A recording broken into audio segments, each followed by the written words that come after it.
Kita berdoa. Bapa, kami bersyukur untuk waktu, kesempatan yang masih Engkau berikan buat setiap kami, Tuhan. Kami boleh ada di dalam bait kudus-Mu.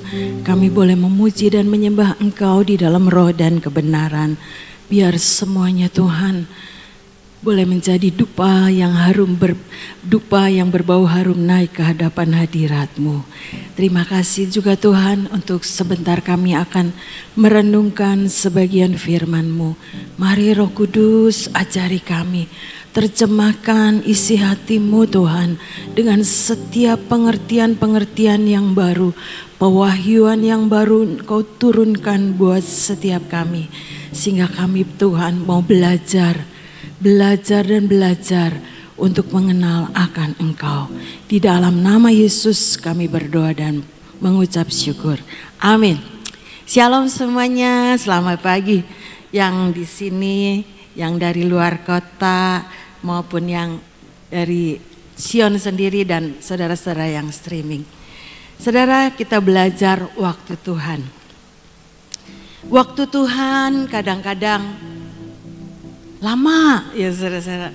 Waktu Tuhan kadang-kadang kita bertanya-tanya kapan ya Tuhan, kapan? Kapan datangnya waktu Tuhan?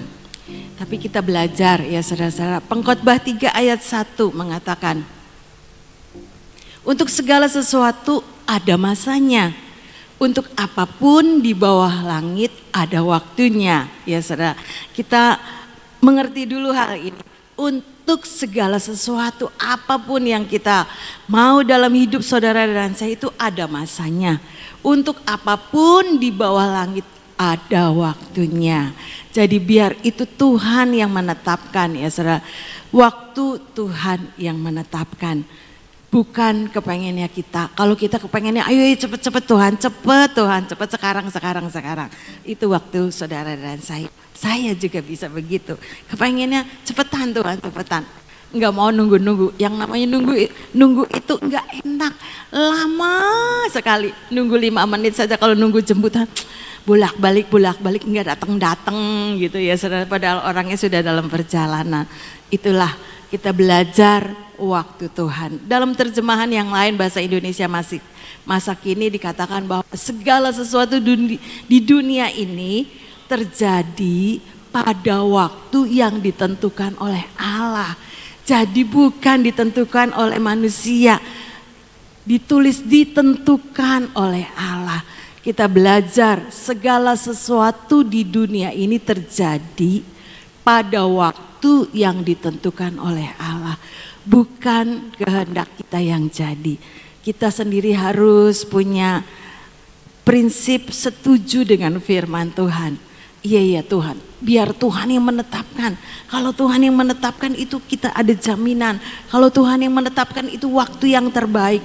Kalau Tuhan yang menetapkan itu sesuatu itu yang membawa kebaikan buat saudara dan saya. Punya prinsip segala sesuatu yang terjadi di dunia ini biarlah Allah yang menentukan ya saudara. Kita belajar bagaimana apa yang ditentukan oleh Allah itu, waktu yang ditentukan oleh Allah itu membuat saudara dan saya menjadi orang yang taat dengan firman Tuhan. Dalam Yohanes 2 kita tahu ceritanya perjamuan di Kana ya saudara. Perjamuan di Kana, Tuhan Yesus itu datang ke perkawinan di Kana itu bersama murid-muridnya. Yohanes 2 ayat 3 sampai 5. Ketika mereka kekurangan anggur, ya saudara, Ibu Yesus tuh berkata kepada Tuhan Yesus, mereka kehabisan anggur. Tahu nggak Tuhan? Ada di situ pesta itu kehabisan anggur. Tahu pasti, ya saudara. Tapi Ibu Yesus ini ngomong, namanya juga wanita, ya saudara. Kadang-kadang itu kepo, kadang-kadang itu pengen repot gitu ya saudara-saudara. Ini nih kehabisan anggur gimana nih, gimana? Ayo cari jalan keluar. Gimana Tuhan? Mereka kehabisan anggur. Tapi Tuhan Yesus ngomong, mau apakah engkau daripadaku Ibu? Saatku belum tiba. Kepengennya kan Ibu Yesus sebelum kehabisan anggur, sebelum anggur benar-benar habis, tinggal sedikit, ya sedia lagi gitu. Jangan sampai kehabisan anggur baru cari anggur. Itu biasanya juga seperti itu. Iya, kita tuh punya persediaan, sebelum habis ya sedia, nanti kalau habis sudah ada. Itu kan pikiran kita juga seperti itu ya saudara-saudara. Jadi kita juga punya pikiran yang sama dengan Maria. Mereka ini kehabisan anggur di pesta. Kalau kehabisan anggur sesuatu yang memalukan buat yang punya pesta ya saudara. Jadi Maria itu sepertinya ngomong, nih Tuhan Yesus itu pembuat mujizat. Ayo bikin, sediakan anggur supaya tuan rumah itu tidak menjadi malu karena kehabisan anggur. Tapi Tuhan bilang, mau apakah engkau daripadaku ibu, saatku belum tiba. Jadi Tuhan itu punya waktu, sekalipun dia ngerti, sangat ngerti daripada Ibu Yesus juga. Pesta itu sedang kehabisan anggur, tapi Tuhan bilang saatku belum tiba. Artinya Tuhan itu punya waktu untuk melakukan apa yang dia mau ya saudara-saudara. Dan ayat 5 dikatakan,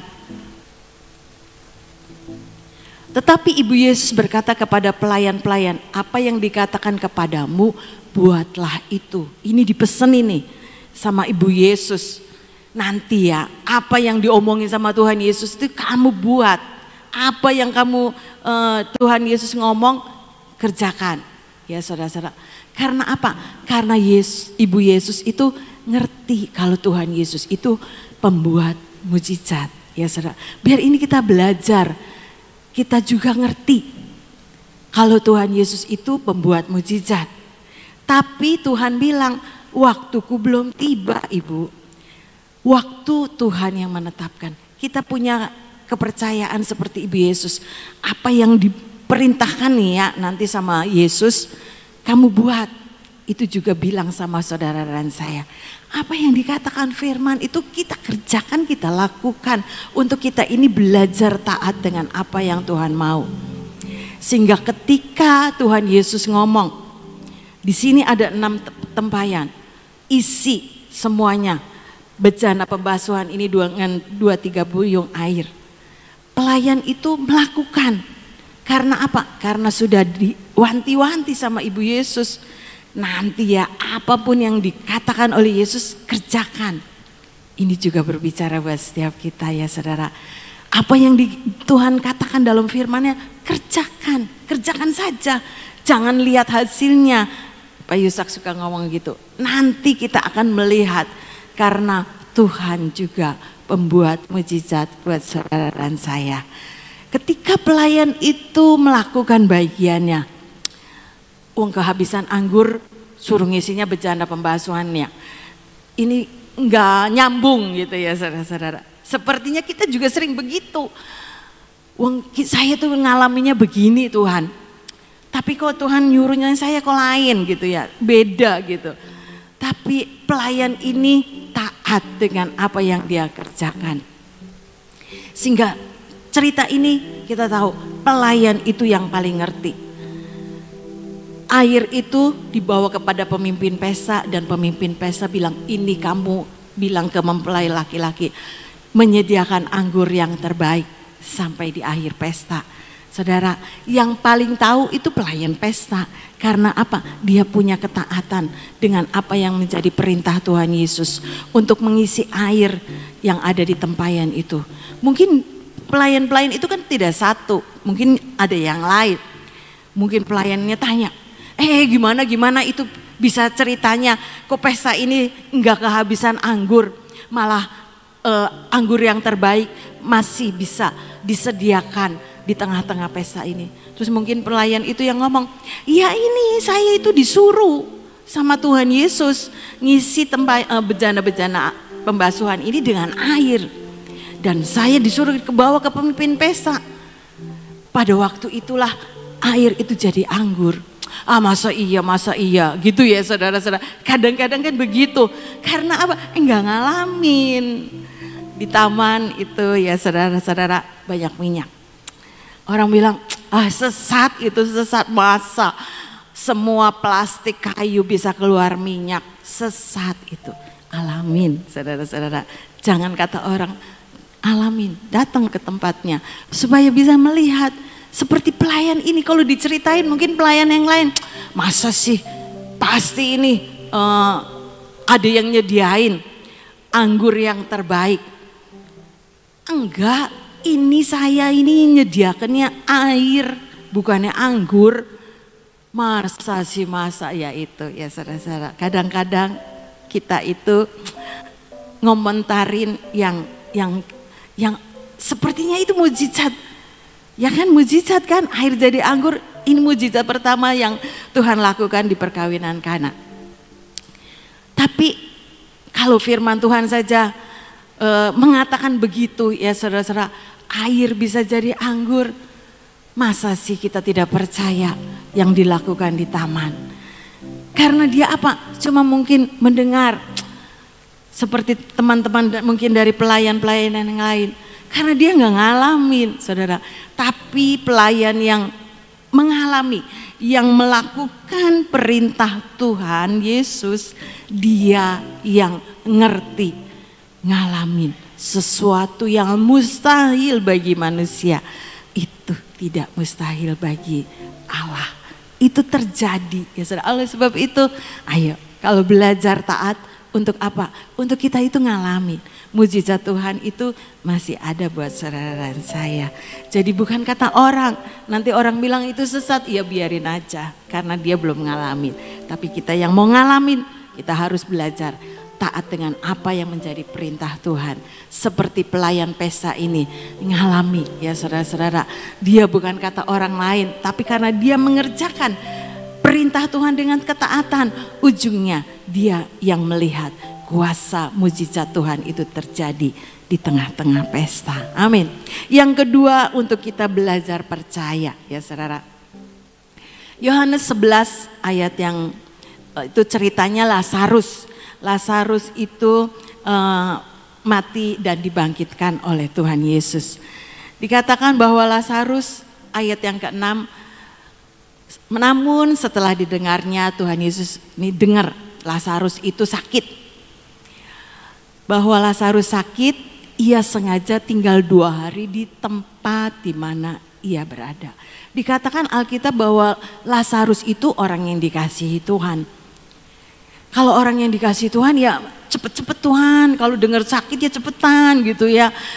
Datang, didoain, disembuhkan dan mengalami kekuatan yang baru dari Tuhan. Tapi Alkitab nulis ia sengaja tinggal 2 hari di tempat di mana dia berada.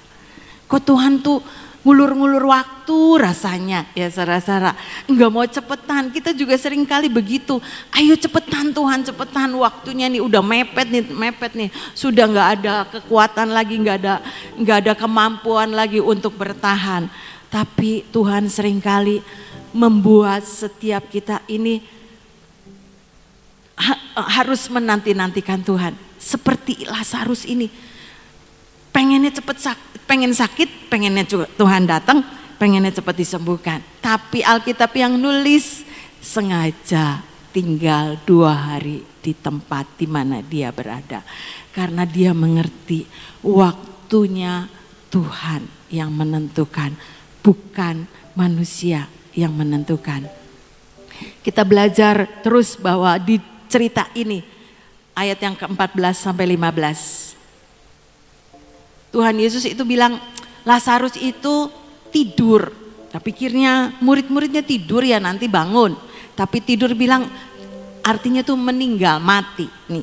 Karena itu Yesus berkata kepada murid-muridnya dengan terus terang, Lazarus itu sudah mati. Ayat 15, tetapi syukurlah aku tidak hadir pada waktu itu. Kan kepengennya orang sakit, orang mati, ya cepet waktu itu Tuhan sembuhkan. Tapi Alkitab yang nulis, syukurlah aku tidak hadir pada waktu itu. Sebab dengan demikian lebih baik bagimu, itu lebih baik buat saudara dan saya kalau Tuhan tidak cepat-cepat menolong, karena Tuhan punya waktu supaya kamu dapat belajar percaya. Ini ya saudara-saudara, untuk kita ini dapat belajar percaya karena Tuhan punya waktu yang Tuhan tetapkan. Belajar percaya apa? Kita tahu endingnya Lazarus dibangkitkan. Mati beneran, secara manusia itu Lazarusnya mati secara jasmani ya saudara-saudara. Ayat ke-39 sampai 40. Kata Yesus, angkatlah batu itu. Marta, saudara orang yang meninggal itu berkata kepadanya, Tuhan, dia sudah berbau sebab sudah 4 hari ia mati. Ini pikiran manusia. Buat apa diangkat batunya ya saudara? Udah meninggal ya sudah, dikubur ya sudah gitu. Tidak ada lagi pertolongan Tuhan. Udah bau, udah 4 hari udah bau. Tapi Tuhan bilang angkatlah batu itu. Dan ayat yang ke-40 dibilang, jawab Yesus, bukankah sudah kukatakan kepadamu, jikalau engkau percaya, engkau akan melihat kemuliaan Allah. Jikalau engkau percaya, saudara dan saya harus percaya apa yang dikatakan oleh Tuhan Yesus dalam firman-Nya. Angkat batu itu. Seringkali batu itu bicara yang menjadi penghalang untuk Lazarus itu tidak bisa keluar dari kubur, bukan? Dan itu juga yang menjadi penghalang saudara dan saya. Batu itu konsep pikiran manusia kita. Enggak mungkin lah, enggak mungkin, enggak ada jalan keluar. Kayak gini ya, sudahlah. Serahkan saja sama Tuhan saudara. Sehingga ketika Tuhan yang ambil alih, Tuhan bilang angkat batu itu. Serahkan konsep kita itu kepada Tuhan. Karena menurut manusia ya nggak mungkin, udah mati dikubur ya sudah selesai. Tapi Tuhan angkat batu itu. Lepaskan ya saudara-saudara segala kekuatan kita, pikiran manusia kita yang menjadi penghalang untuk Lazarus itu keluar dari kubur. Ketika batu itu digulingkan ya saudara, ayat yang ke-41 sampai 44. Maka mereka mengangkat batu itu, lalu Yesus menengadah ke atas dan berkata, Bapa, aku mengucap syukur kepadamu karena engkau telah mendengarkan aku. Lanjut. Aku tahu bahwa engkau selalu mendengarkan aku, tetapi oleh karena orang banyak yang berdiri di sini mengelilingi aku mengatakannya supaya mereka percaya bahwa engkaulah yang telah mengutus aku. 43 lanjut. Dan sesudah berkata demikian berserulah ia dengan suara keras, Lazarus marilah keluar. Orang yang telah mati itu datang keluar, kaki dan tangannya masih terikat dengan kain kapan dan mukanya tertutup dengan kain peluk. Kata Yesus kepada mereka, bukalah kain-kain itu dan biarkan ia pergi. Saudara, biar ini menjadi perenungan kita. Ketika batu itu diangkat, batu itu tidak menjadi penghalang. Konsep-konsep pikiran, keinginan, hasrat manusia kita ya saudara-saudara. Sepertinya ya sudah tidak bisalah. Tidak ada jalan keluar. Itu yang seringkali menjadi konsep pemikiran manusia. Biarlah ini menjadi perenungan ketika kita tahu Yesus yang mengangkat batu itu. Coba dilihat kembali ayat yang ke-41. Ayat kemarin.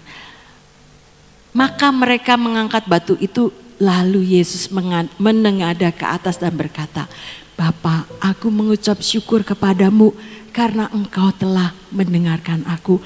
Ini yang Yesus katakan.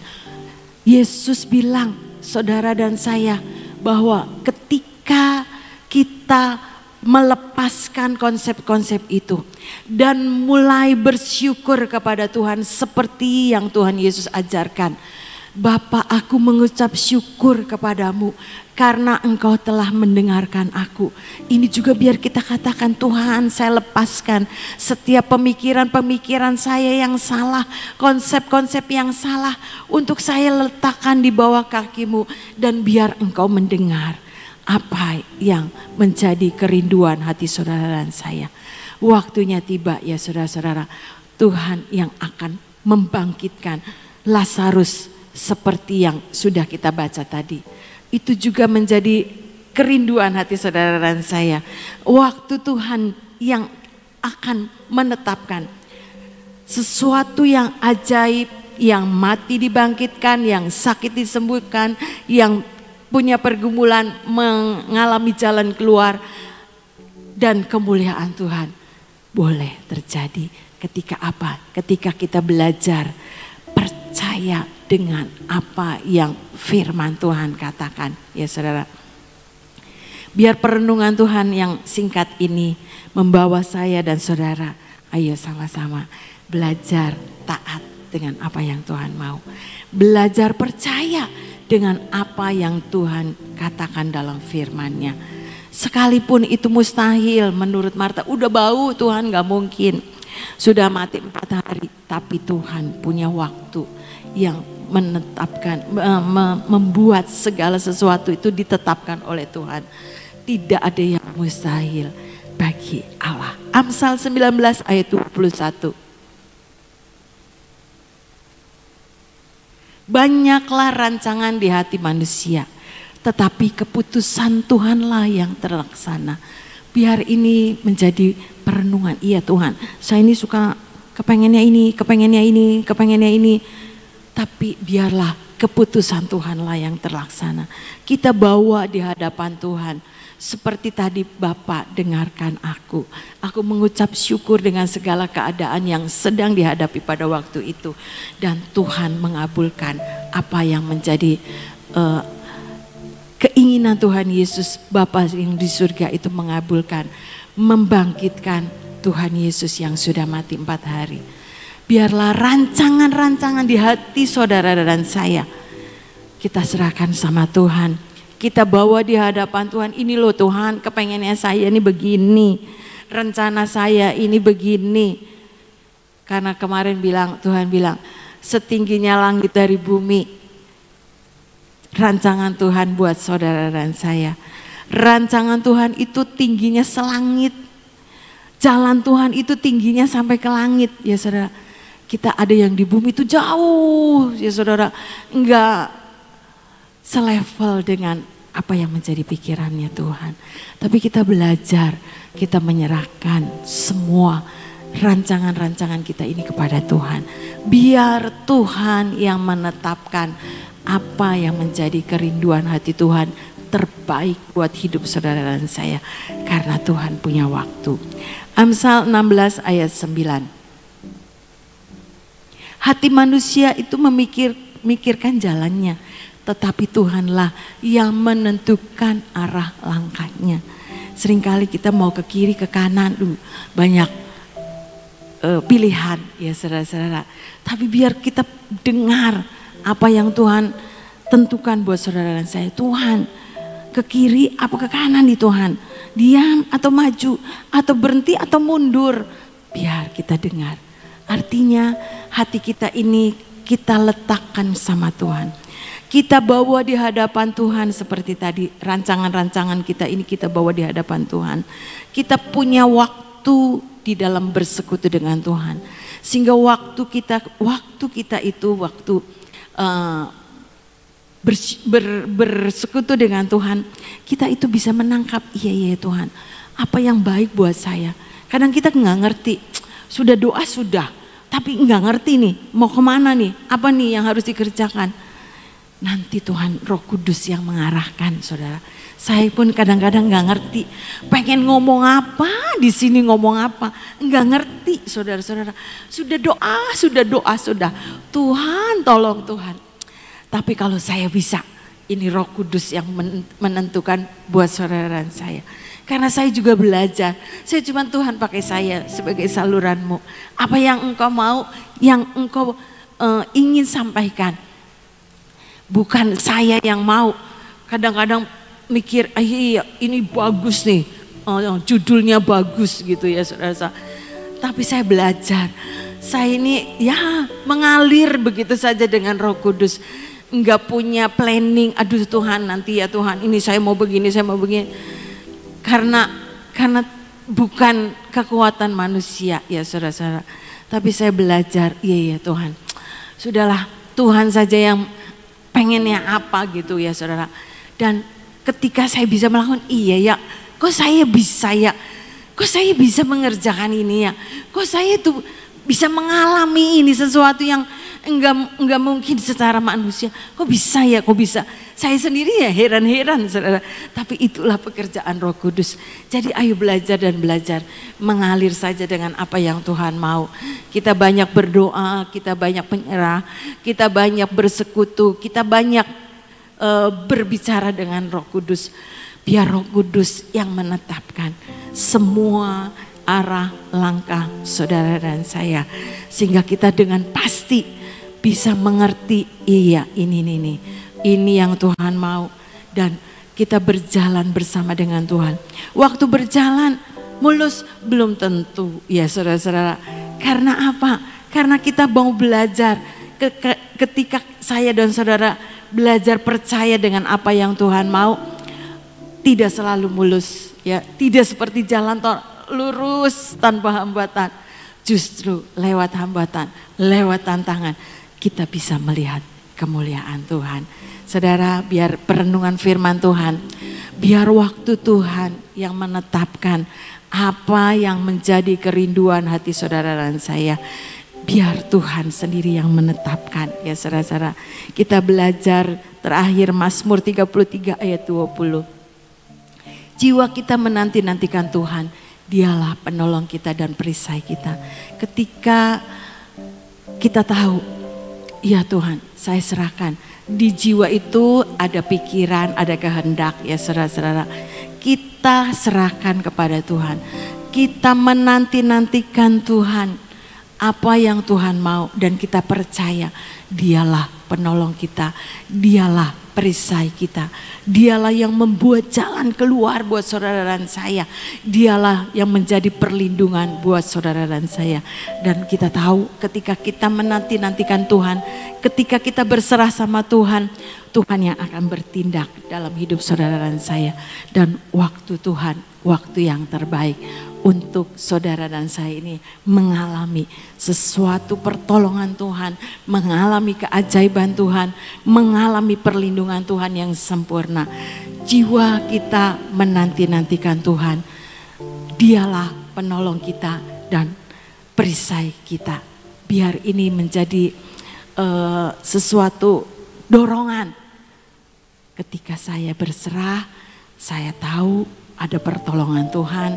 Ketika saya berserah, ketika saya berdoa menanti-nantikan Tuhan, ada perlindungan buat saudara dan saya.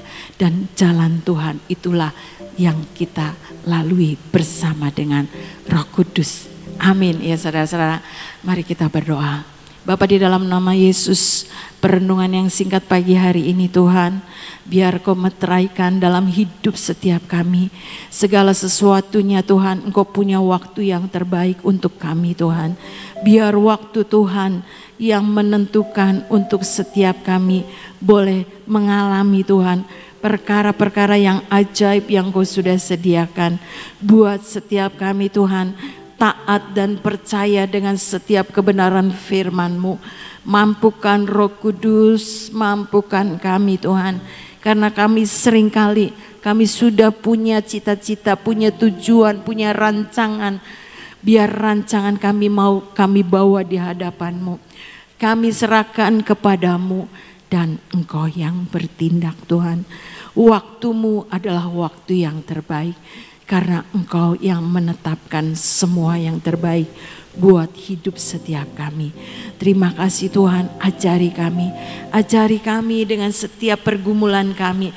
Ajari kami untuk mengerti apa yang Engkau mau. Buat setiap kami Roh Kudus menjadi jiwa yang terus menanti-nantikan Engkau, punya kerinduan hati ini Tuhan, untuk tetap menanti-nantikan Engkau. Kami mau bawa semuanya di hadapan-Mu, dan Engkau sendiri Tuhan yang menjadi penolong dan perisai buat hidup setiap kami. Engkau tidak pernah salah langkah, Engkau tidak pernah membawa kepada kami kecelakaan, karena rancangan-Mu adalah rancangan yang penuh dengan damai sejahtera Tuhan. Masa depan yang penuh dengan harapan yang Engkau sudah sediakan buat setiap kami. Terima kasih Bapa, kami bersyukur biar sepanjang hari ini Tuhan, Engkau yang menetapkan setiap langkah-langkah hidup kami. Engkau yang berjalan bersama dengan kami, menuntun tangan kanan kami. Karena kami percaya Tuhan, penjaga Israel dan tidak pernah tertidur dan tidak pernah terlelap. Engkau yang menggandeng tangan kami Tuhan, dan menetapkan setiap langkah-langkah hidup kami. Terima kasih Tuhan, kami bersyukur punya Allah seperti Engkau. Engkau yang selalu Tuhan punya cara yang tepat untuk menolong setiap kami. Cara-Mu yang ajaib, waktu-Mu yang tepat, boleh kami alami Tuhan. Terima kasih Bapa. Kami juga tetap berdoa untuk bangsa dan negara kami. Biar Engkau tetap Tuhan yang memegang kendali atas bangsa dan negara kami. Engkau yang berdaulat juga Tuhan atas bangsa dan negara kami. Waktu-Mu Tuhan yang tetap menentukan segala keputusan-keputusan yang berasal daripada-Mu. Sehingga lewat para pemimpin bangsa dan negara kami Tuhan, mereka boleh melakukannya di dalam ketepatan. Kau berkati Tuhan akan para pemimpin bangsa dan negara kami. Sehingga mereka punya hikmat kebijakan Tuhan. Hati yang penuh kekuatan yang daripada-Mu untuk melakukan semuanya, memimpin bangsa dan negara kami Tuhan. Tuhan yang memberi takut dan gentar akan Engkau kepada para pemimpin bangsa kami Tuhan. Sehingga ada kesejahteraan, ada keamanan, ada kemakmuran atas bangsa dan negara kami. Tuhan yang mengetahui semuanya Tuhan, gejolak-gejolak yang terjadi di dalam bangsa dan negara kami. Biar shalom yang daripada Tuhan mengatasi semuanya, sehingga kesejahteraan yang daripada Tuhan boleh kami nikmati atas bangsa kami ini Tuhan. Terima kasih Tuhan, kami juga bersyukur untuk para pemimpin kami Tuhan. Hamba-Mu Ibu Nani yang sedang berlibur, Engkau juga memberkati dimanapun hamba-Mu berada. Tuhan juga yang menjadi penolong, Tuhan juga yang menjadi perisai, sehingga hamba-Mu Ibu Nani tetap di dalam pengcoveran yang sempurna. Darah Yesus menyelimutinya bersama dengan keluarga, sehingga hamba-Mu boleh berlibur bersukacita, boleh menikmati segala yang terbaik lewat liburan yang Engkau sudah sediakan. Dan hamba-Mu juga tetap percaya Tuhan, hamba-Mu Ibu Nani tetap menjadi saluran berkat kemanapun hamba-Mu berada untuk menyampaikan apa yang menjadi isi hati-Mu. Terima kasih Bapak, kami mengucap syukur, dan biar juga Engkau memberkati Tuhan, kekuatan yang baru buat setiap kami, imun tubuh yang dari Tuhan, yang dari surga menyelimuti hidup kami, kekuatan demi kekuatan Engkau yang membuat setiap kami bisa menyelesaikan apa yang menjadi bagian kami hari ini. Karena kami punya tubuh yang sehat, jiwa yang sehat Tuhan, untuk mengerjakan bagian kami seperti yang Engkau mau. Terima kasih Tuhan, kami bersyukur untuk hari ini. Semuanya Tuhan kami alaskan doa dan pernyataan kami ini hanya di dalam nama Yesus. Dan kami juga butuh Tuhan pengurapan-Mu yang baru. Biar mari saudara kita bangkit berdiri, kita mau ambil minyak pengurapan. Karena kami percaya Tuhan, ketika minyak urapan ini Tuhan, Engkau berikan buat setiap kami, mengurapi setiap kami dari ujung kepala sampai ujung kaki. Roh Tuhan berkuasa sejak hari ini Tuhan, dan selama-lamanya dalam hidup setiap kami. Mata kami terus memandang kepadamu, telinga kami mau condongkan untuk kami boleh mendengar lebih jelas lagi apa yang menjadi isi hati-Mu Tuhan, dan buat setiap kami Tuhan dimampukan menjadi pelaku-pelaku firman. Mulut bibir kami ini juga kami serahkan kepadamu, biar Engkau jagai Tuhan mulut bibir kami ini Tuhan, sehingga lewat mulut bibir kami ini Tuhan akan mengalir aliran-aliran air hidup yang menjadi berkat. Boleh banyak orang karena keluar dari hati yang terus Tuhan melekat kepadamu, hati yang terus Tuhan mau menanti-nantikan Engkau. Apa yang menjadi kehendak dan kerinduan hatimu boleh kami impartasikan untuk banyak orang Tuhan. Segala ketidaktaatan kami, ketidakpercayaan kami di dalam nama Yesus, setiap pemberontakan kami, setiap mandulan yang ada di dalam hidup kami di dalam nama Yesus, Tuhan angkat semuanya di dalam nama Yesus. Gantikan Tuhan dengan hati yang percaya, hati yang taat, hati yang mengikuti apa yang Engkau mau Tuhan. Sehingga kami boleh melihat kuasa firman-Mu itu terjadi dalam hidup setiap kami. Kau memberkati tangan kami, apapun yang kami kerjakan sepanjang hari ini Tuhan. Lewat hidup kami, kami juga boleh dipakai menjadi saluran berkat-Mu. Sepasang kaki kami juga serahkan kepadamu. Biar Engkau Tuhan yang menjadi pelita buat kaki kami dan terang buat jalan kami Tuhan. Karena firman-Mu itu Tuhan yang menetapkan langkah-langkah hidup kami sepanjang hari ini. Terima kasih Bapa, meteraikan semuanya di dalam nama Yesus. Jadi seperti yang Engkau mau. Biar berkat dan anugerah, kemurahan yang daripada Tuhan Yesus Kristus, dari kuasa daripada Bapa yang Maha Tinggi, daripada Anak di dalam nama Tuhan Yesus, dan persekutuan dengan Tuhan Roh Kudus menjadi bagian dalam hidup setiap kami. Termeterai jadi seperti yang Engkau mau. Dalam nama Yesus kami berdoa dan percaya. Amin, amin, amin, amin. Selamat pagi, Tuhan Yesus memberkati.